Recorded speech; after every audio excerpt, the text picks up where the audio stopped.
What's up, everyone? Welcome to Security Squawk podcast. I'm your co-host, Bryan Hornung, here with Reginald Andre down in Miami, Florida, Ryan O'Hara somewhere in Michigan, and Randy Bryan somewhere in Mexico. What's up, guys? How are you today? Good. Yeah. Doing great. I just realized fall's like a week away, man. What, 9 days? I didn't. That means we only have 90-degree weather for three months. We're starting to get the nice cool mornings and evenings, and then still got the 80, 85 in the middle of the day. Yeah, and I'm getting my fall We had allergy. one of the worst summers ever. I'm glad we're getting back to that stuff, man. My fall allergies are kicking in, so I'm well aware it's fall. Seasons don't change here. It's always just sunny. Yeah, Sunny, no allergies either. Mm-hmm. All right, guys. So got some ransomware attacks to talk about today. Interesting one. One's a kind of a normal one. The other one's kind of through a system. A lot of people probably wouldn't be expecting this, so we're going to touch on that. Stay tuned. And then we're going to talk about some fallouts from some older ransomware attacks, as we like to do on the show, just to give people perspective around, what really happens through the duration of a ransomware attack, because I don't know, some people who aren't in the know about this stuff, I think that these events are quick, or they're, a couple days, or, maybe a week. And they're months and months and years, like the fallout of a lot of these different attacks. And the fallout is very unique for, a lot of different companies in a lot of different ways. So we want to cover that and talk about, what's happened after these breaches and these ransomware attacks to certain organizations. And we've covered these ransomware attacks on the show already. So we're just going to kind of bring you an update on where life is at for these companies today. And then at the end, stay tuned. We're going to give you some advice on what to do if you click on a phishing link, right? Or how do you know you clicked on a phishing link? We're going to give you some tips. We're going to give you some advice. We're going to rap about that a little bit. So we're going to go right into our talk for today. U-Haul, famous moving rental company. You can rent box trucks and trailers to move your stuff. They disclosed a data breach that exposed probably more than just driver's licenses, but the article we found said driver's licenses. So, Ryan, why don't you fill everybody in on what's going on over at U-Haul? Yep, this is one of the exceptions to what we've been seeing recently, where it's been usually at least a month or more before companies have been disclosing that something even happened. So this is kind of going back to what we were seeing earlier in the year and last year, where it's relatively new. So they determined the investigation on September 7th, so not too long ago, a little less than a week ago, and found that starting on July 12th, when they discovered the breach, the company found actually, these dates are all over the place. Hang on a second here. We found out on August 1st that attackers accessed some customers' rental contracts between November 5th and April 5th, 2021 to 2022, and they are just disclosing this publicly as of September 7th. They're given the old, only such and such was accessed. They specifically said that no credit cards were accessed, but to me, this is another one of those ones where it seems like it's probably too early for them to determine that fully. And we're going to find out, in a month or two going into another holiday weekend and some, buried story that, oops, yep, there was some other information that was accessed. They were accessing rental contracts via a search portal by compromising 2 unique passwords. And they did not disclose how the credentials were compromised. And then they changed them after the breach was detected. To block additional malicious activity. However, it doesn't really say how long they had access to those before they discovered them either. So why did you mention holiday weekend? Just because when they one, we see attackers that usually do these things going into holiday weekends, but we've also seen a trend lately of when companies update their stories with the bad news that they claimed wasn't true beforehand. It's usually in a small story in a small like local newspaper on a holiday weekend where nobody's going to notice it. Right. So yeah, I mean, the investigation started July 12th, so it's purely plausible that around July Yep. 4th, or the weekend of, that's when this happened. And then it took them until August 1st to determine that attackers had accessed some information. That's amazing. So you're basically looking at an entire month before you even know whether or not somebody's actually accessed information, that involves personally identifiable information.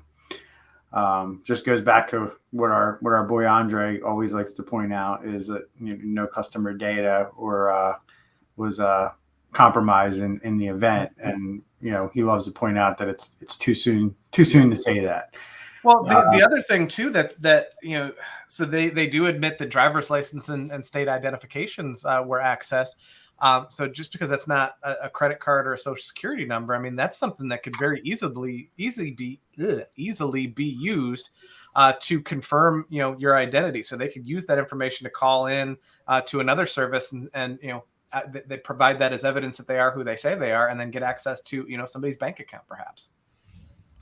So these guys, the attackers, were able to log into some kind of search portal using 2 unique passwords.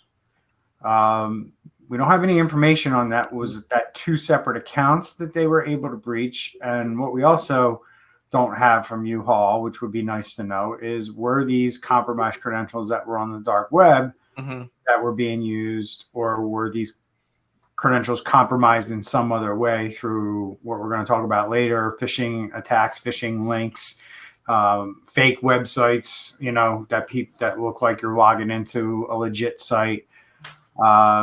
It's just amazing to me. Again, I guess my biggest takeaway around this is stuff that I've talked about all the time on this show. And that's the false sense of security that people have around cybersecurity when it's a big company, right? I think like a lot of people think like, oh, these companies make millions of dollars. They got to be, doing cybersecurity, spending enough on cybersecurity. And time and time again, we have examples of where this isn't true. I get to speak to businesses all the time, big and small, and I know what they're doing. And God, if I could write a book, which I might, about all the things that I see out there that people just don't give a shit about. They don't give a shit about your data. It's really where we're at in the world. They don't, because, in my opinion, there's no repercussions if you don't protect this stuff. Yes. I mean, we are constantly having conversations with clients, constantly reminding them that there are laws around why we're doing this, or we're doing this because you're breaking the law, you're violating client agreements, you're potentially violating industry regulations. And these are legitimate conversations that we're having all the time, because CEOs just don't have their head wrapped around what they need to protect, what they need to protect what they need to protect, and then understanding that they haven't budgeted for anything like this in a lot of cases ever in their business. And the price tag that they see when it comes to the front of them, and like, here's how much it's going to cost to get you to just get in compliance with what I just said, laws, regulations, what have you. This is the number you need to pay. And it's like a deer in headlights after that. And they do nothing. They just stand there and they just, know it's a problem, but they choose to not address it. And this is the norm. This is not the exception. And I don't know if you guys agree with everything I just said there, but that's and not even just companies though. Like, I had a situation where I was vetting a tool within the security realm, and they were demoing a feature, and I was like, but how does that work with MFA? And they're like, well, there's no MFA on that account. This was an administrative level account, and this is a supposedly cybersecurity tool. I was like, what do you mean there's no MFA on that account? So there's so many moving pieces to a lot of this stuff that It's easy to overlook. A lot of people don't understand it, but sometimes even the people who should understand it don't see things the way that they should. Yeah, and at the end of the day, the lack of action is going to cause a growth in laws, and we're going to see more and more laws, and eventually, highly likely, there'll be criminal retributions to this, because as long as we just keep ignoring it and treating people's data all willy-nilly like it's no big deal, you're right. I mean, they can talk. My whole takeaway from that is I hear a lot of talk. They can talk all day long about it, but if they're not doing something about it, I don't know. I just think this is going to be one of our top deals, our top issues, probably, in the next 5 years to deal with is how are we handling people's data? Well, it's too easy for people to they understand the inconvenience involved in protecting something. They don't understand the nuances of what it takes to protect it in the first place. So given the opportunity, this is an inconvenience, or I need to lock this down. They seem to worry more about the inconvenience side, and that's where you get the inaction. It's not going to happen to me, so we're just going to keep doing it the way we've always done it. And that's what's causing these problems. So for me, I would say if you're a business owner, you're listening to this, and you do have to collect for what type of business you have. Maybe you have some type of front desk, or you need to get someone's license and take a picture. Think about once you save that into your computer, once it's electronic, what are you now doing? How long do you need to keep it for? Is there a way your developer can mask and just only keep the last 4 digits of the driver license? Because maybe you don't really need the whole driver license. You just need a picture and the name or something to identify the person. And also in the bottom of this article, it talked about they're offering a 1-year credit monitoring. Well, what happened after the first year? It's like, for me, that's a joke. That should just be lifetime. That should be a law where if your data is compromised, the company has to pay lifetime. And maybe that will now make some of these companies think like, man, we got to pay, LifeLock or one of these other companies forever. Especially with the data that we're talking about. I mean, your social security number, your driver's license number don't typically change. So what you're going to do for you?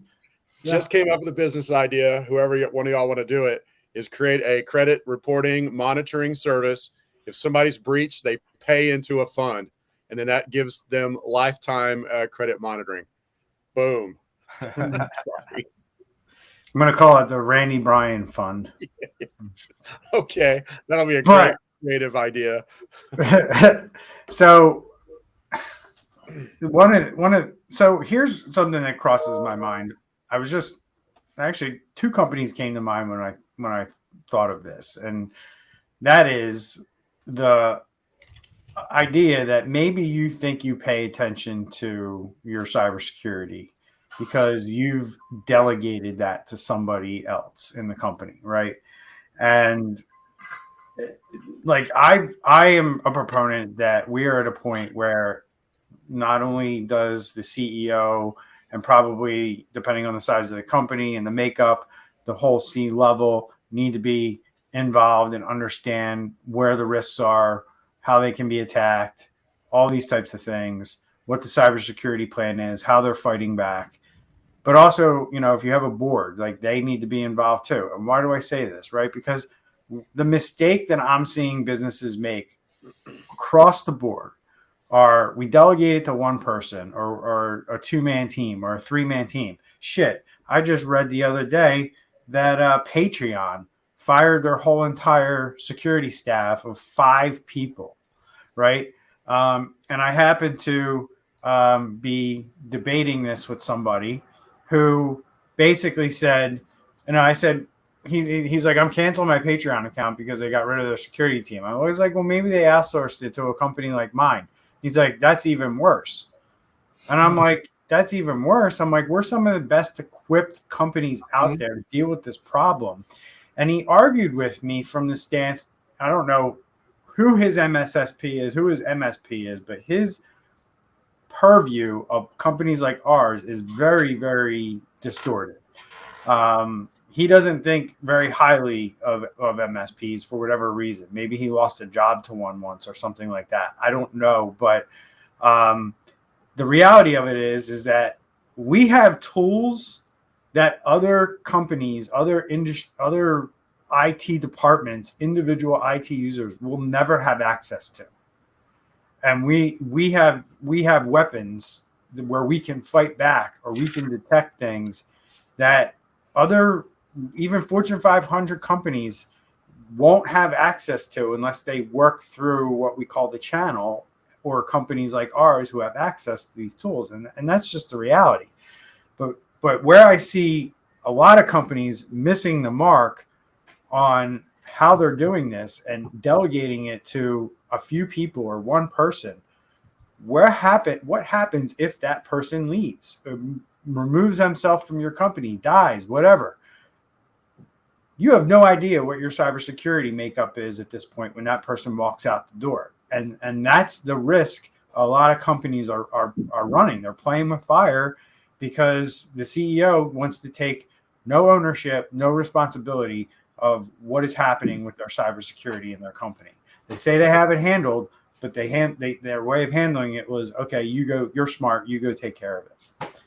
I don't know if you guys are seeing that, but that's kind of, what I'm seeing out there, and the concerns that I see when I talk to CEOs, and these are decisions that they're making, where I'm not going to be involved because I got this really awesome IT guy over here who's got me taken care of. Mm-hmm.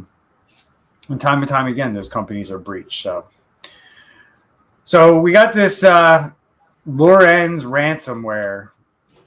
Breaches corporate networks via phone systems, which sounds a lot like this attack on this Texas hospital. If I understand this Lorenz ransomware attack, it's a Mitel phone system issue. Randy, do you have any intel on what's going on here? Yeah, I mean, so basically these guys have been around for a while doing regular run-of-the-mill ransomware. Right. But bottom line, we mentioned on a regular basis about needing to protect your Internet of Things, your things other than your computers. And basically what they're doing is they're getting into networks, they're taking advantage of Mitel phones. And basically once they're in there, they actually open up a little terminal. They use that terminal to run a couple commands and kind of bootstrap themselves back into your network. Where they start poking around, finding footholds, and next thing you know, you've got data leaving your network. It's all happening from the phones. Yeah, so it's a Mitel service appliance, which is basically a box that's stuck into your server room somewhere, and then all your phones are plugged into that, so you can make phone calls. And that device is so funny.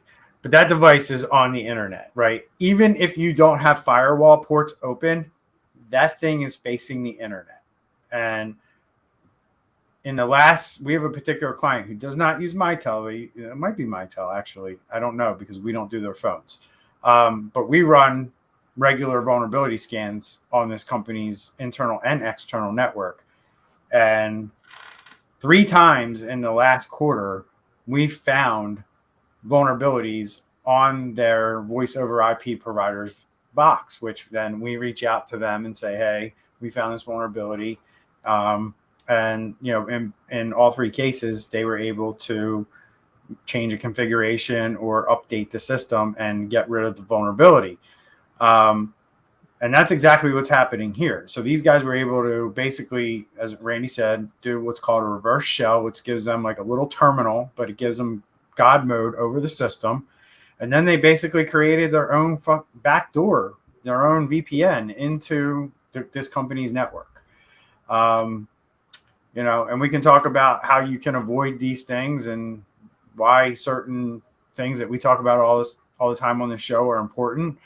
But that's really the bottom line of, like, you have a phone system. It's part of your network. Depending on how you set that up and segregate things, you could be in a similar position as this company, because clearly they did not segregate their voice over IP traffic from the rest of their corporate network. And as a result, they ended up getting ransomware.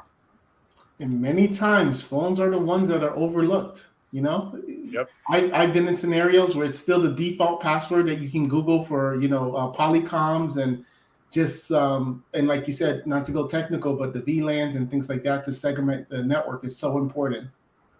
But plus, I mean, to Brian's point, so he had to keep pointing out to this company that there were vulnerabilities. So they're clearly not following up with these and keeping up with hardware patches, until you tell them.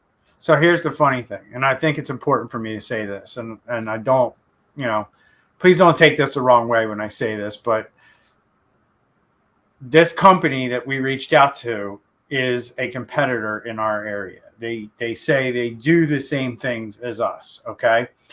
Right? But we were the ones that detected the vulnerability every single time. We were the ones who basically told them, you're not updating these devices and we're detecting known vulnerabilities on them. You need to do something about this, which they did.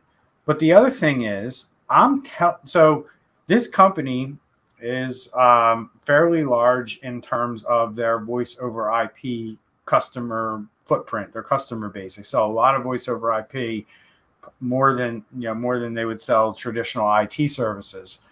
And we basically tipped them off that every single one of their devices has these vulnerabilities. So now they're going around and they're patching every single device at every customer based on the information that we're giving them. Right. So my whole point there is not all IT companies are created equal. Right. We're telling other IT companies like, hey, you have a problem here. Right. And we're just doing it with our mutual client that we both share. But in reality, we're helping that company out big time because, if they have 1,000 of these devices out there, there's 1,000 companies that could potentially be attacked, because they have the vulnerabilities that we found. And there's probably more out there that would take that information and just patch the client that you're talking about and then not even do it for their other clients that are using the same equipment. I mean, but think about it. This is a technician who we were dealing with, who we just, were going back and forth and making sure it got done. We weren't talking to the CEO or anything like that. So, he could go to the owner of the company and be like, hey, we got to patch all of our devices. And the guy's like, I ain't paying for that, or I'm not doing that, because the man hours that would take. Right. 100%. And like, this is the stuff that's going on out there in the world. And, I look at guys like us and we're fighting the good fight. We're trying to make sure that everybody's doing the right thing all around, but it's a tough mountain to climb. I can tell you that. So I don't know if you guys want to chime in on whether or not this Texas thing sounds a lot like what we're reading here around this, but there's this Texas-based Oak Bend Medical Center. Where is that, Randy? I think it's down around Houston. I'm not sure, but I think it's down around Houston. Let's see. It is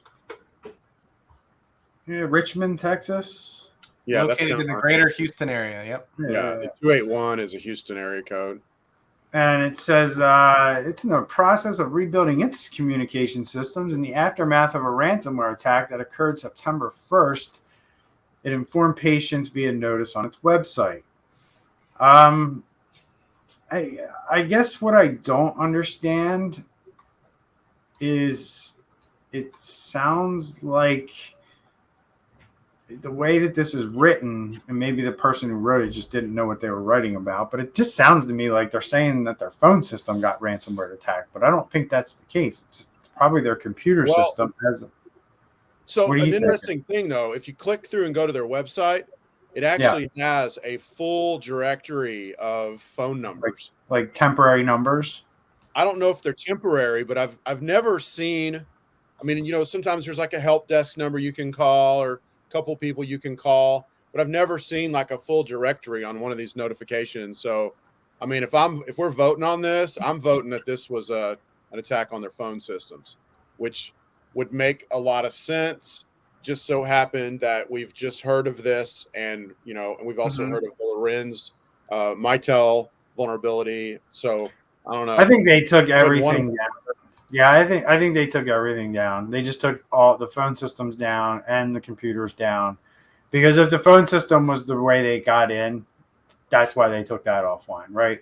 but they had ransomware on the computers because it's saying that they have secured all patient-centric systems, but then they engage experts from Microsoft, Dell, Malware Protects to clear out its systems in preparation for rebuilding. So Shazam, like they're rebuilding from scratch. Yeah. Best of luck. It's going to be a while. Yeah. But there you go, guys. I mean, there's another example of a company that gets hit with ransomware who's probably going to be in it for the next couple months, getting their systems back online, like we saw with, like Kronos, and took them months to get back online. It says as of September 9th, which is like 9-10 days later from the original attack, Oak Bend was still experiencing telephone and email issues during the rebuild. The hospital established a dedicated phone line and provided a list of phone numbers for those who require immediate assistance. And they converted their fax lines to hotlines, says Andre.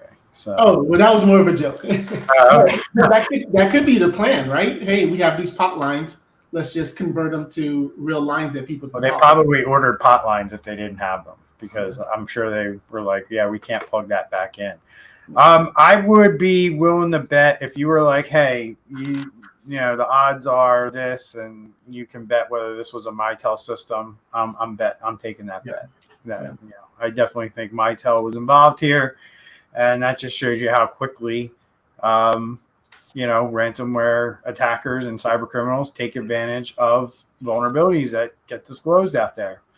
And also, too, it's important to talk to your phone vendor or your IT person to talk to your phone vendor, because some of these, like phones is one of those things that if it works, it can sit there forever. Mm-hmm. But they also have an end of life where they stop receiving updates. That's right. So definitely look into that as well. Yeah, I think a lot of people think certain devices are like kind of like set it and forget it, and we can run it for 10 years, and it's really just not the case with anything. Like, well, it's a point of reference thing again. So like in the case of phones, I mean, you're talking about people who grew up with, your basic, plain old phone that just, it was a line going into a speaker and some buttons on it. That's not what we're talking about these days. These things have complex electronics in them that has vulnerabilities and can be hacked and needs to be updated. Yep.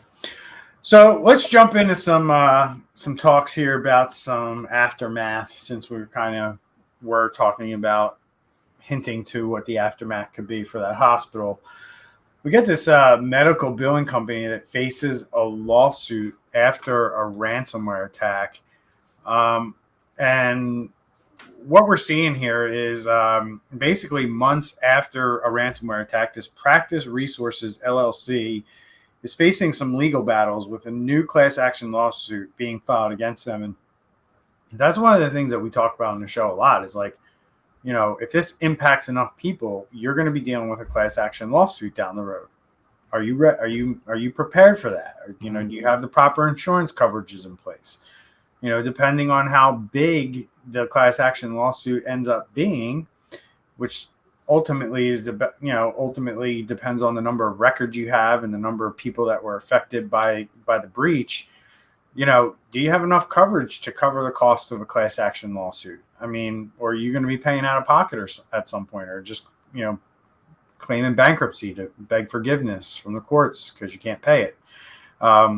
This is what we see a lot of companies face with. So goes on to say the company, which stores medical record data of nearly 1 million Central New Yorkers, suffered a data breach in April, and the breach came after a ransomware attack, or an attack conducted by hackers who want to get access to personal information like birth dates, full names, home addresses, and more.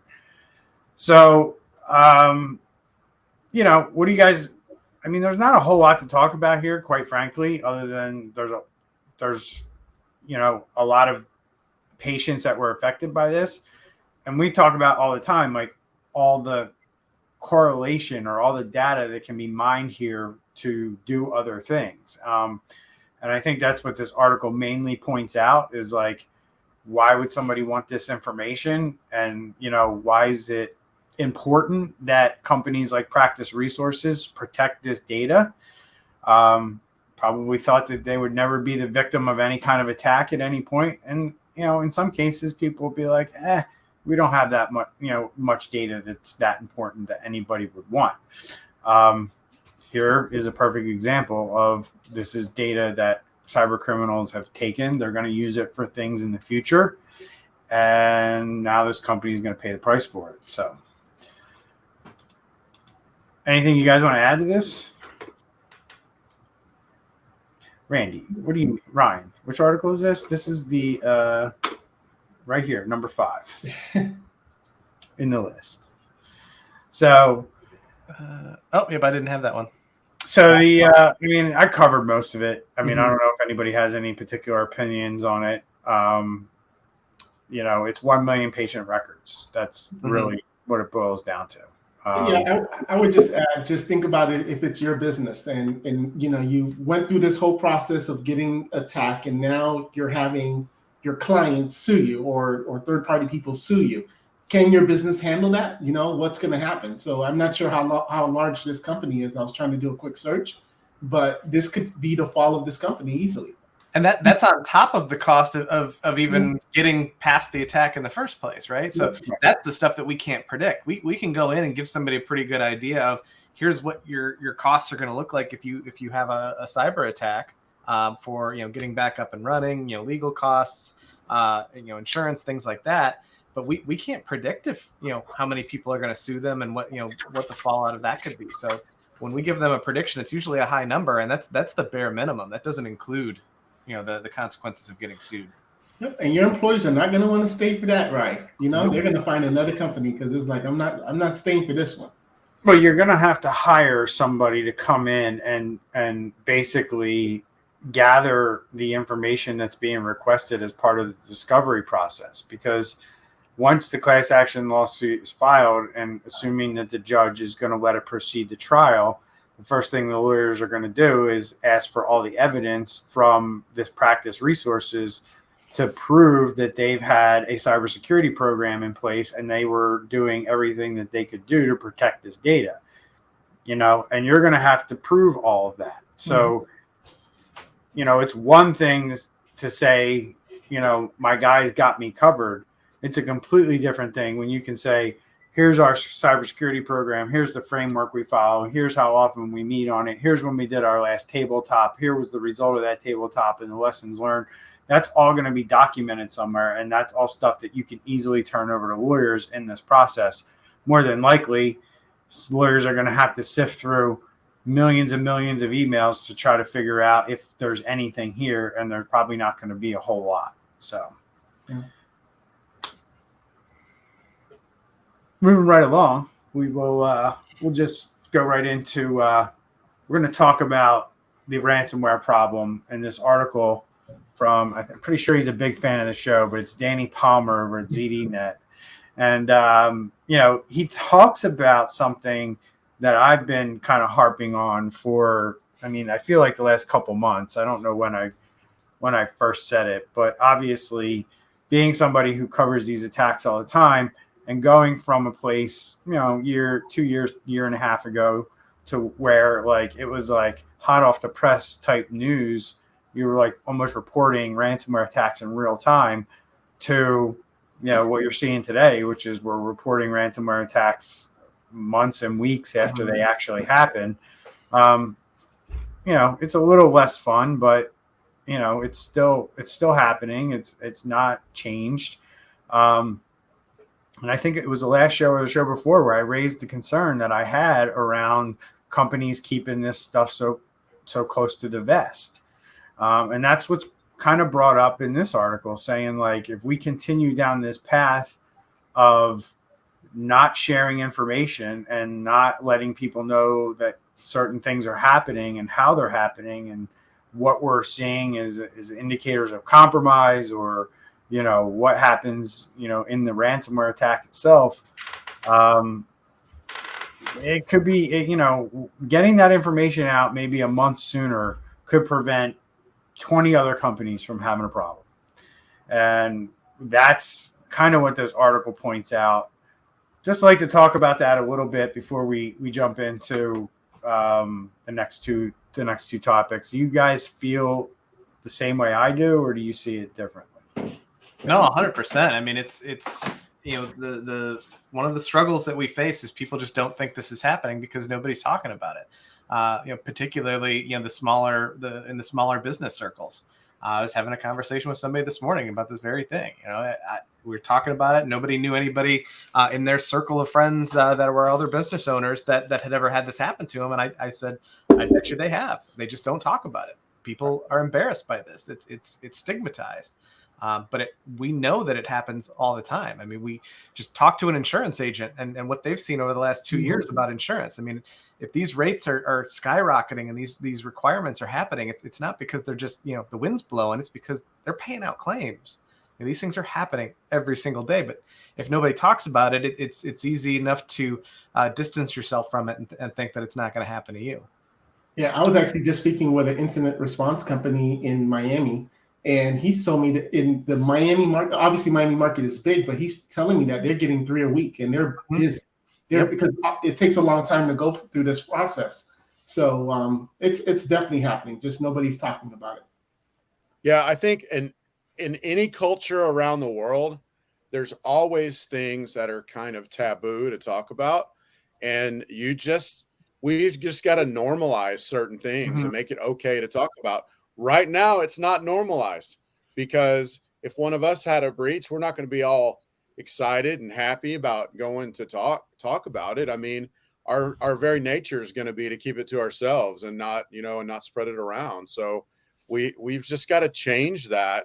I mean, maybe it's going to take the law, but also I guess we as leaders can help change that from a cultural standpoint. Well, this wasn't screwed up like this until lawyers got involved. It was, like I said, it was a lot more fun until the lawyers got involved. And what I mean by that is cyber insurance, breach attorney gets assigned, breach coach. He takes over and he tells everybody, shut up. Like, this is how we're going to control the information. This is going to be our PR strategy. And we end up in a situation where, Danny rightfully points out and says, beyond this, there's another problem. Many ransomware incidents are simply kept under wraps, so it's hard to get a good picture of what's really happening in the world. Even when companies do admit to a cyber attack, they're often very vague about what has happened and seem most reluctant to describe any incident as a ransomware attack, which is 100% hits the nail on the head. I mean, we just covered these articles today where it was like, I had to question whether the writer knew what she was writing about because it seemed like their phone system got ransomware. More than likely what the case is she's working off of very little information.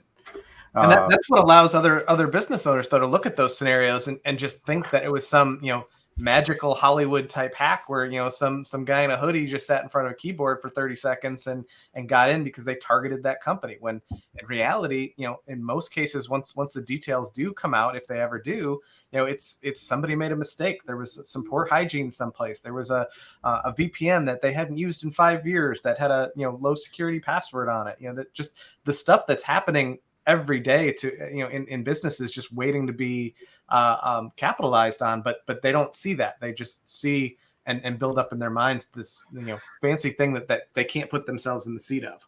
And I think that they also minimize it significantly as to, like, I just think that sometimes you read these things and like, oh, it doesn't seem like a big deal. Well, because it's usually a large company that they're reporting on. The small companies aren't sexy news stories. The companies that are reported on have huge cash balances that they can use and recover from this, when a small business across the street probably doesn't. I mean, but you just look at that Texas hospital. That's not a small company, and they're going to be, you could look at that article and go, oh, well, they just posted a thing on their website, and and then they don't. Nobody understands the breadth and depth of what's actually going on behind the scenes. At that hospital at this ransomware attack. It's just so high level. It's just like, oh, here's a ransomware attack, and that's like really all you get. And here's some numbers you can call if you need to get a hold of somebody. And it's like, wow, okay, well, there's a lot more than that should be talked about and disclosed. So we'll move right along because we have 2 more topics we want to hit, and I think the last one I'd like to spend a little bit more time than this one, but we did mention a couple times on the show so far the 49ers ransomware attack, and now we have another lawsuit being filed by an Atlanta Falcon employee because the 49ers had this person's information in their system and it was breached.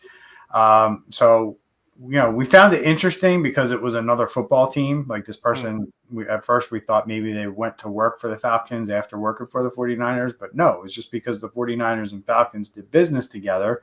This person's information happened to be, kept or stored by the 49ers for whatever reason. So you can just look at that as like a vendor relationship, right? And talk about this. Like, yeah, you might not have juicy clients, right? You might not have people that you work with or make money off of that, have where you have a lot of their information, but maybe you work with a vendor and you have significant information about them, or they have significant information about you. You have to think about all your business relationships, customers, vendors, partners, whatever you do in your business. And just look around and see like where your weak points could potentially be. And that's one of the things we're talking about a lot with our clients is like, you need to evaluate your third party.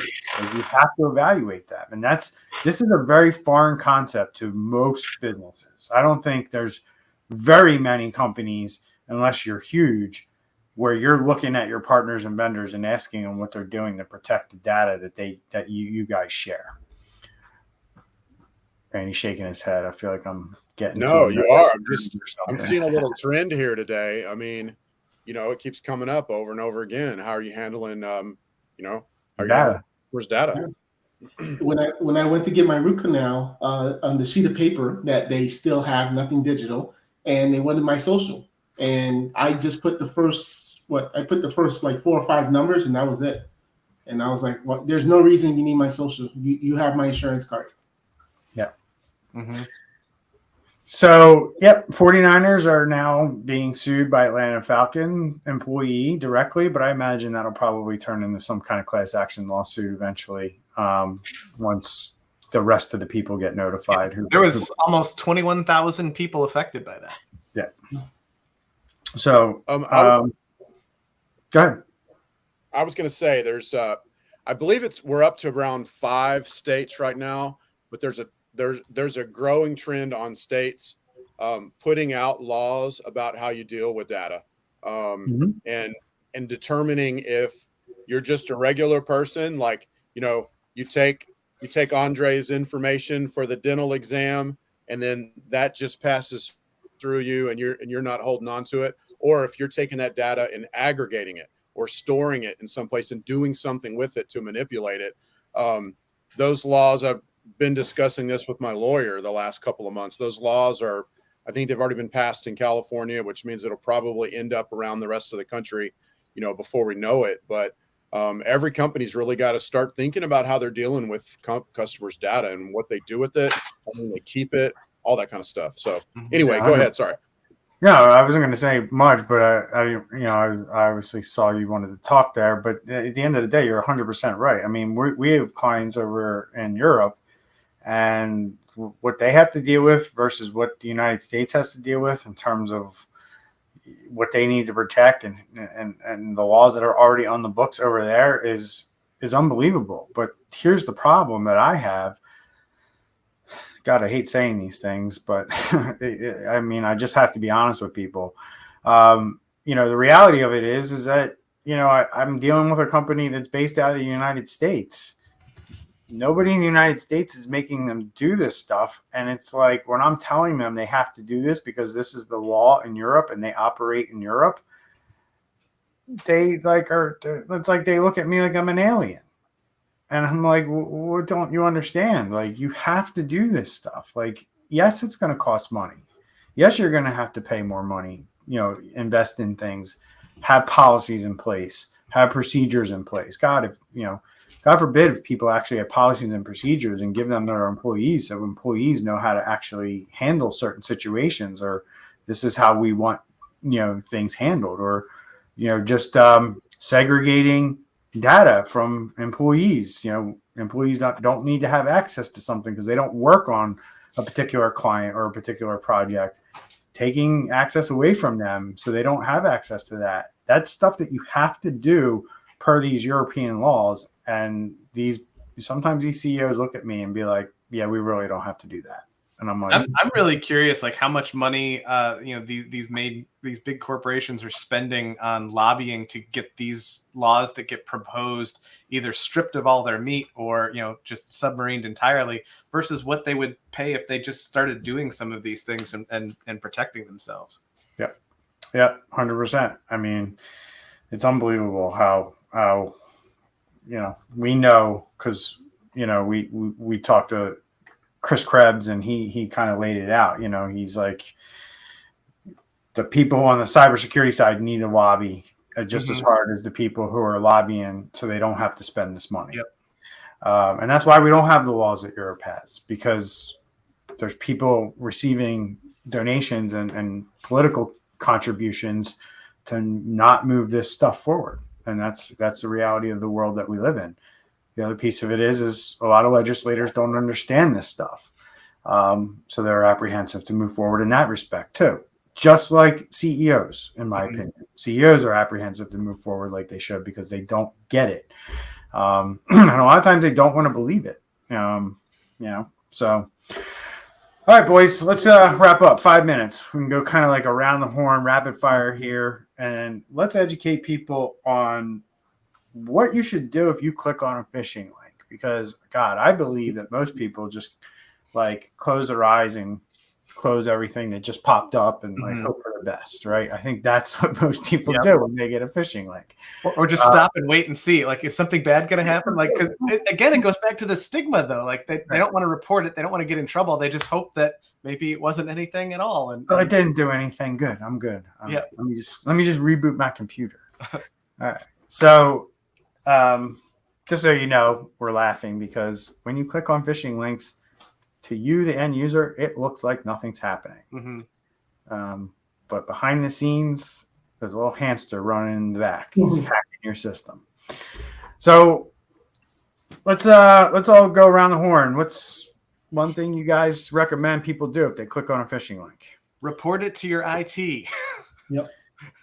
Like, that's the simplest one. You have to let somebody know. All right, let's look. Let's just break it down. Like, what if they don't have IT? I mean, yes, if you have IT, you have a security officer defined in your company. I mean, the reality of it is, if you're actually following a framework, you're going to have a security officer in your company. You're going to know who they are because you're trained on it, and you're going to know the process for contacting them when you do something like this, right? I mean, that's really where we need companies to get to. And if you don't know what we're talking about, reach out to one of our companies and we can help you get that in place. But reality is, yes, you want to tell somebody, like whether you just have a one-person IT department, you want to tell somebody, let them know it happened so they can start doing an investigation. Reaction time is everything. So even if you're not sure, you need to do it. You just need to right away. Right, like the longer you wait. I remember like, somebody came to us one time and they were like, I clicked on this and I'm like, when did this happen? They were like, 3 days ago. I was like, wow. Oh my God. So Andre, what's one tip that you want to give out? 3 minutes. We got 3 minutes. Scan the computer. Hopefully you have an antivirus and you can just go to the little taskbar and hit the scan button and just see if it catches anything. Also, I think it's important to know, how do you even know that you clicked on the phishing email? And that would be more of when you click on it, if it looks like a Microsoft login, but it kind of looks a little funky, or if on the top you see that the web address doesn't say Microsoft or whatever the portal's supposed to be, that's how you would know. Yeah, I would say, so obviously if you're watching this now, you probably either haven't clicked or it's been a while. You're probably not searching this like, oh my gosh, I clicked, what do I do? And you bring up the podcast and watch it. So with that perspective in mind, you really, really, really, really, really need to have process control and elevation monitoring on your computer. And what I mean by that is a process, if it's unknown, it needs to not run on your computer. And there's easy ways to do that. The other thing is, if there is a process that's known and it tries to elevate and become an administrator on the computer, it should block that and get approval before it happens. If you have those in place, that's huge towards stopping the whole malware or ransomware that could come from clicking. Although you could have it in place, and maybe all it does is open a link, and then you go there and you're on somebody's Google Drive entering in your 365 credentials. So, definitely need to do what Andre just said about looking at the URL, making sure that it's legit.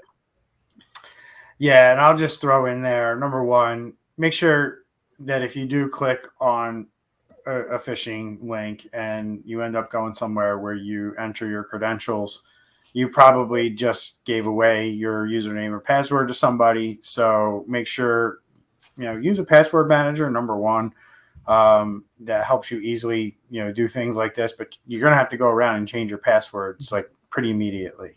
And, just because you got a 2-factor, challenge after you logged in, these hackers are getting really good at building pages that have the 2-factor after you type in your password. So it really looks legitimate. And then they steal your 2-factor code. And then they pretty much have full access to your systems and can do a lot. And then on the flip side, if you click on something or open something that's more of an attachment or a malicious file, and you didn't go to like a web page where it was asking you for credentials, more than likely you probably got hit with some kind of malware, some kind of payload. Best thing I can tell you to do there is unplug the internet from the back of your computer and call a professional, because you probably have some kind of malware that's going to eventually lead to ransomware. And these phishing emails are the number one way that these hackers attack companies, individuals. They're not breaking, they're not doing crazy vulnerability hacks and getting in through the firewalls and going in through the network. That's the rarity. Most of the time you're getting tricked to click on a link in an email or a text message that was sent to you. And this is how they're getting you today. So that's it for us. Remember, share our show, get it out to your friends and family, help them get this information, help us grow the show. And we'll see you in the next episode. Take care, everyone. See ya. Yeah. All right, I got to go, guys.